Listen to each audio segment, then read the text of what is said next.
ইদানিং প্রায় প্রতিনিয়তই বাংলাদেশ এবং ভারতের সীমান্তে সংঘাত বাজে।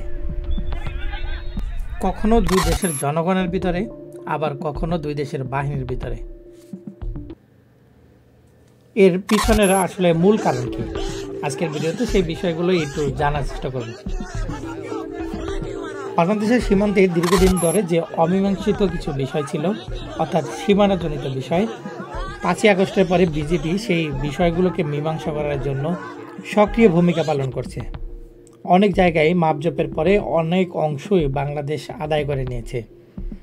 ছাড়াও আগে ভারতীয় নাগরিকরা বাংলাদেশে প্রবেশ করলে অনেক সময় গ্রেপ্তার করা হতো না, কিন্তু বাংলাদেশের নাগরিকরা ভারতে প্রবেশ করলে বিএসএফ দেখা মাত্র গুলি করত। কিন্তু 5ই আগস্টের পরে বেশ কয়েকজন ভারতীয় অনুপ্রবেশকারীদের বিজেপি গ্রেপ্তার করেছে। বিজেপির হঠাৎ এরকম সক্রিয় ভূমিকাও ভারতকে অনেকটা চিন্তার ভাঁজ ফেলছে। এছাড়াও হয়তো তারা চাচ্ছে সীমান্তে এই ধরনের গণ্ডগোলের কারণে বিজেপি এই গণ্ডগোল নিরসনেই ব্যস্ত থাকবে। অন্যদিকে জমির মীমাংসার যে ব্যাপারটা ছিল, হয়তো সেদিকে কম নজর দেবে। এটাও একটি তাদের উদ্দেশ্য হতে পারে। অনেক বিশেষজ্ঞ মনে করেন, সীমান্তে এরকম গণ্ডগোল থাকলে বাংলাদেশ সরকার সীমান্তের এই উত্তেজনাপূর্ণ পরিস্থিতির দিকেই বেশি নজর রাখবে।